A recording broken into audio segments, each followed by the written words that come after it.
Attorney Sol Hofileña Jr. Sol, as we call him, he is a writer, artist, lawyer, and cultural historian. He has authored a number of books, including Under the Stacks, which is best-selling compilation of his articles and essays on very significant moments of our history. In fact, the critics and the writers, Silva Mayuga and Carmen Guerrero Nakpil, call his work a trove of historical dynamite, meaning they will explode. They will explode and surprise you, okay, with the historical information that he has there. And he is also the author of other books, such as the coffee table book called Vestments of the Golden Leaf, about the history of the 19th century tobacco monopoly and tobacco labels in the Philippines. He also wrote books about art, okay, like The Last Bohemian, Juicio Final, Hocus and Quadricula. These last two companion volumes, Hocus and Quadricula, they are companion volumes to two successful 6-month art exhibitions at the National Museum, at the National Museums of the Philippines. And Sol is deemed the intellectual author of the paintings, which are considered unique in the history of Philippine art. 11 of these giant paintings are permanent display at the National Museum of Fine Arts and the National Museum of Anthropology. Sol was awarded the Patnubay ng Sining by the City of Manila for his work. He was formerly director, or he's formerly the director of the American Historical Collection that is now in the Rizal Library of Ateneo de Manila, and he was also the head of the Philippine Numismatic and Antiquarian Society. I don't know about the young people here, but Sol loves coins, stamps, okay, and other of those artifacts, which I also collected many years ago when I was young. Okay, we used to do that. There was no social media, okay, yeah, no, during those times, okay. And he teaches a mandatory continuing legal education program, no? Okay, and law courses. But I think most significantly, Sol was a good friend of our Manong Frankie Jose. Okay, during meetings at Solidaridad Bookshop, or during PEN meetings or PEN events and congresses, Sol's presence is there. Very boisterous, very amiable, and very bright one. He enlivens, okay, our atmosphere with his ideas, his thoughts, okay, and his very warm personality. And we are honored that he will be the one to deliver the first keynote address in honor of Dr. Francisco Shonian Jose. So may we welcome Dr. Sol Hofileña.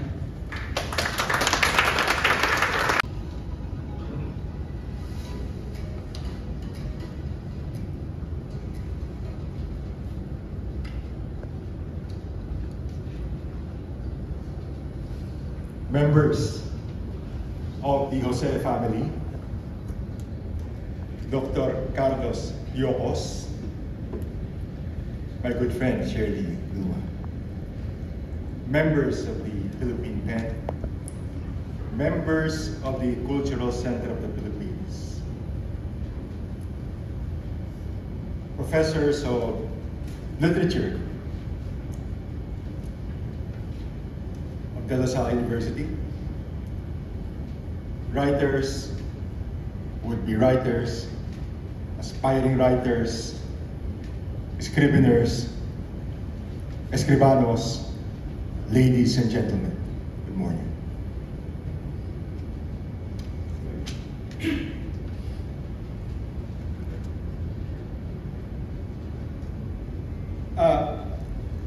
Francisco Sionil Jose, also known as Sionil or Frankie, or to the younger generation, as Manong, was born on December 3, 1924.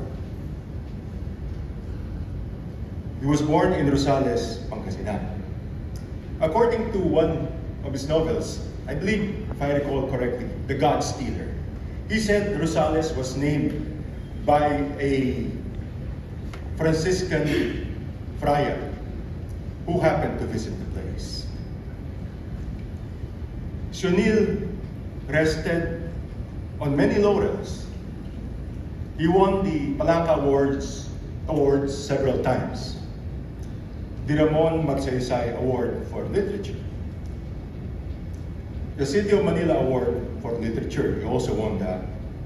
The prestigious, and this is a tongue twister, pardon my French, Chevalier dans l'ordre des Arts et des Lettres, the Pablo Neruda Centennial Award. And finally, in 2021, he was bestowed the Order of National Artists, a much-deserved award. He died in 2022 at the ripe old age of 97. That is why every time he hears a writer who was less than 85 years old dying or having died, he would always ask me, how come that guy died so young? He graduated from the Far Eastern University, high school. He took up journalism in University of Santo Tomas, and he taught here in De La Salle University. His books were translated in 28 languages. He was the most translated Filipino author of the 20th century. Only Jose Rizal could surpass him in that category. But Jose Rizal is of another century.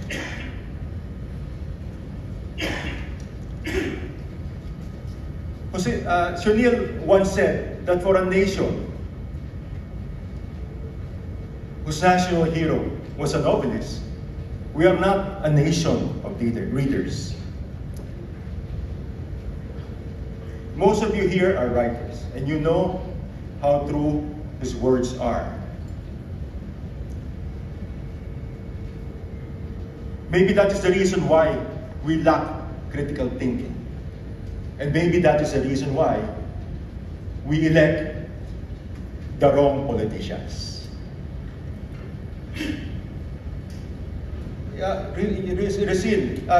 Sionil worshipped the written word. He used to say he was always trying to find the perfect turn of praise. I used to tell him that, I always tell him that, Manong, you cannot find perfect happiness. You cannot find, attain or achieve perfect sadness. In the same manner of speaking, you cannot write the perfect sadness. He used to tell me that he always agonized over words. He was always asking himself, are my words credible? Are my words precise? Are my words truthful? And after he turns in a manuscript to a publisher, he will always look at the mirror and say, you are so dumb. Maybe the reason why is because he cannot speak Swahili, or he cannot read the Upanishad or the Bhagavad Gita in Sanskrit. Or maybe he does not know the dietary habits of the capybara.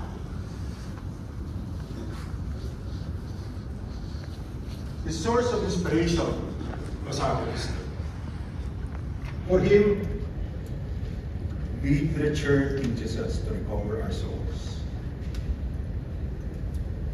It is plain remembered for the next generation to read and understand. Shunil was not only a writer, he was also the owner of Solidaridad. It is Solidaridad, not La Solidaridad. La Solidaridad is the small newspaper of the propaganda movement. Solidaridad is that small, most famous little bookstore in Asia. As you know, it's still located in Padre Paura, Manila. Padre Paura used to be known as Calle Observatorio because it was where the observatory of the Jesuits was located during the Spanish colonial period, before the war and after the war, the Second World War, although in a destroyed state. The lot where Solidaridad was located used to belong to the grandfather of Tessie Jovellanos, the wife of M. Shunil Jose. The original house was burned in the Battle of Manila. He used to tell me that if the lot was not sold to him by his father-in-law in installments, then he would not have survived the trade.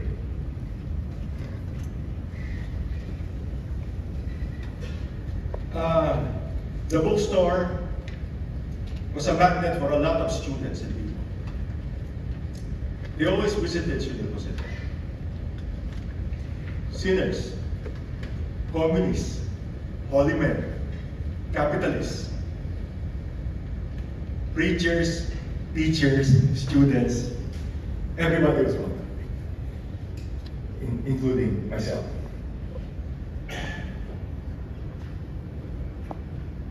As Shunil listened to everybody's stories, he found materials not only in history books, literature books, but also in the stories that people told him. For young writers, most especially, they always sought the opportunity to meet with everyone. Sometimes he would regale them with the stories of other writers that he met. There was Wole Soyinka, the Nobel Prize winning author. Robert Frost.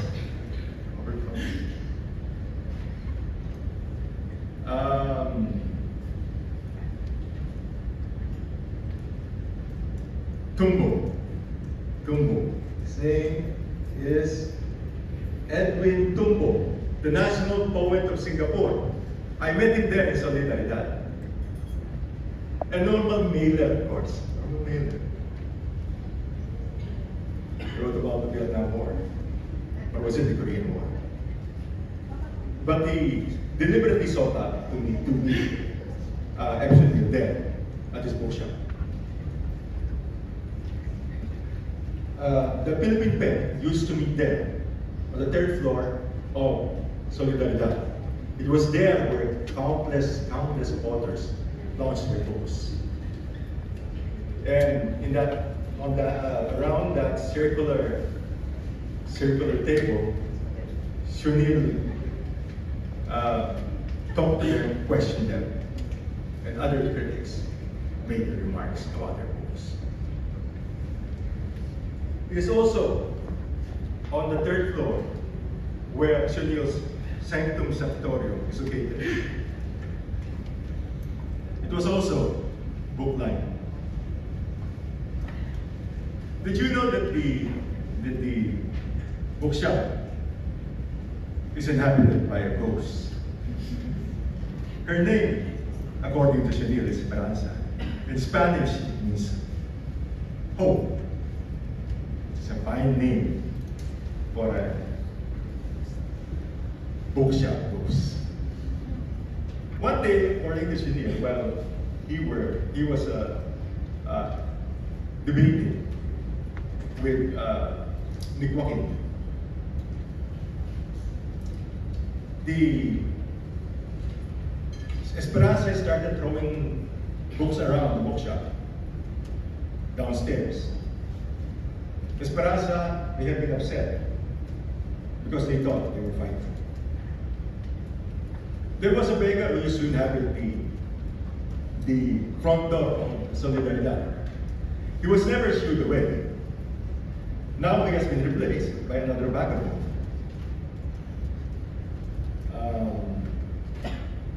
There was a cigarette vendor who peddled her noxious wares outside the doorsteps of Solidaridad.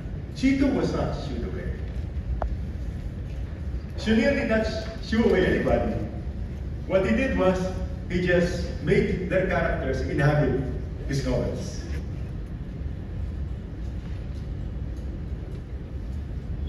He was married to Tessie Ovillanos, a woman who came from a very well-educated and cultured family. Her grandfather used to be the friend of Jose Rizal.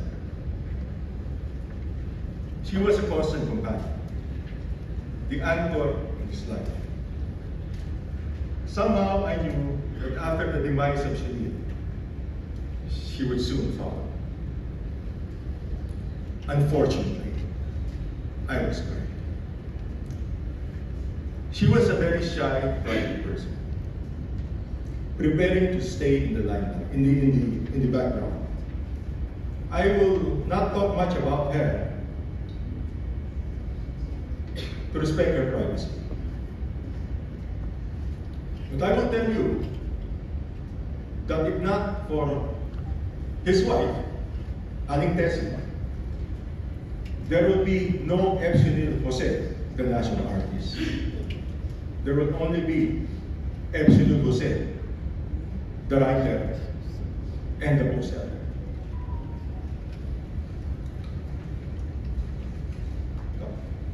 Sionil's advice, words of wisdom.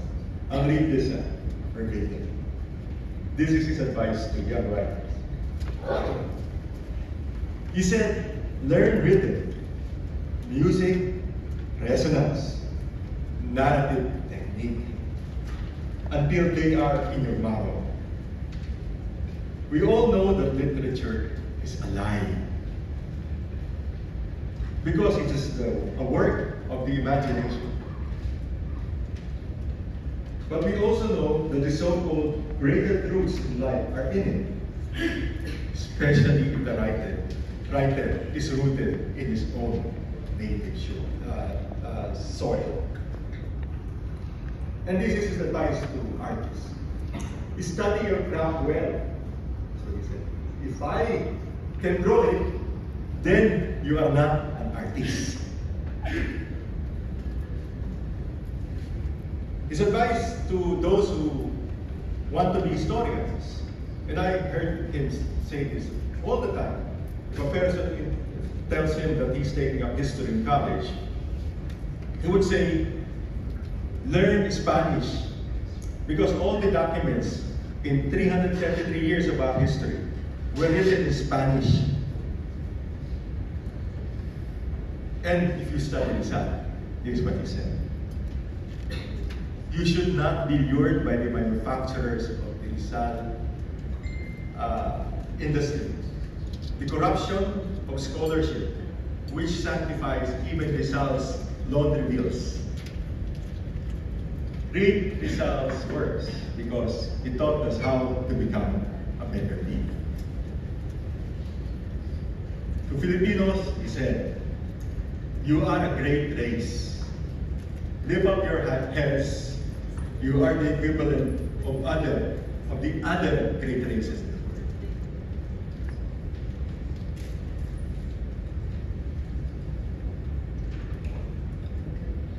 People always ask me what we talked about for hours in Sanctum Sanctorum.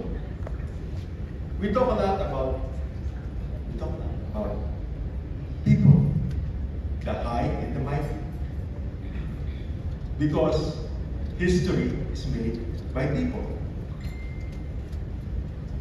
Some of his stories, most of his stories, cannot be repeated before this audience of young writers armed with powerful computers. I can be sued for libel. As future writers, you must learn by heart the definition of libel. Now I will teach your heart the definition. Libel is the malicious imputation of a crime, vice, or defect, real or imaginary, tending to cause a dishonor, discredit of a natural or juridical person, or to blacken the memory of one who is dead. So when you become writers, or on your way to becoming veteran writers, do not libel the dead unless they have betrayed your country, and you must write the truth. That would be the conditio sine qua non.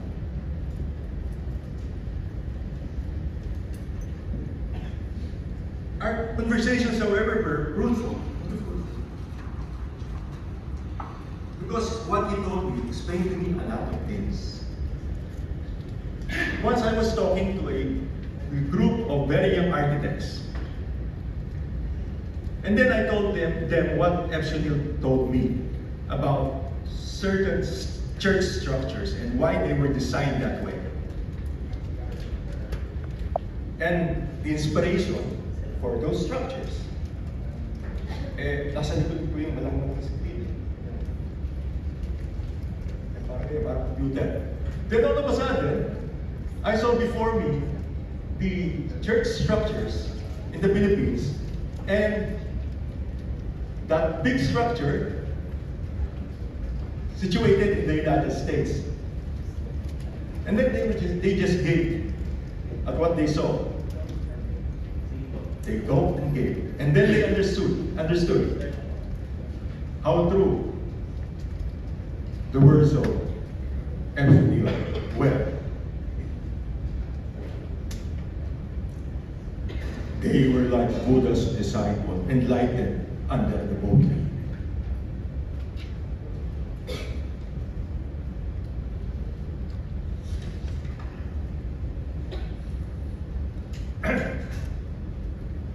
Finally, let me address that elephant in the room. Or is it the 1,000-pound gorilla? Why the rants? Why the angry words in the latter part of his life? Let me stand before you as a witness, not as an apologist, as a witness. And as a witness according to law. A witness according to law is any person who, having organs of sense, can perceive, and perceiving, can make known his perception to others. That is the definition of a witness in law. So, I will tell you what I perceived, what I heard, and what I saw inside Shunil's Sanctum Sanctorum. I'll just give you a bit. I will explain why the rants. Nearing the end of his life, Epsonil realized that he cannot really change anything. After almost 9 decades of writing, he cannot affect change. Everything was a full circle. He could only describe things as they are.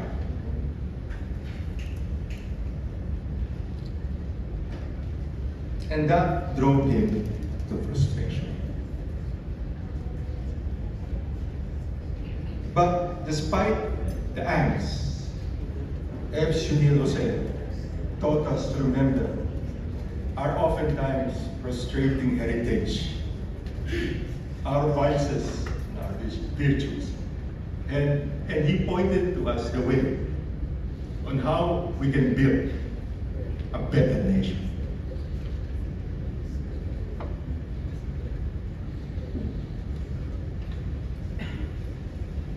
Read his books, especially his essays, and you will realize that even if he has passed on,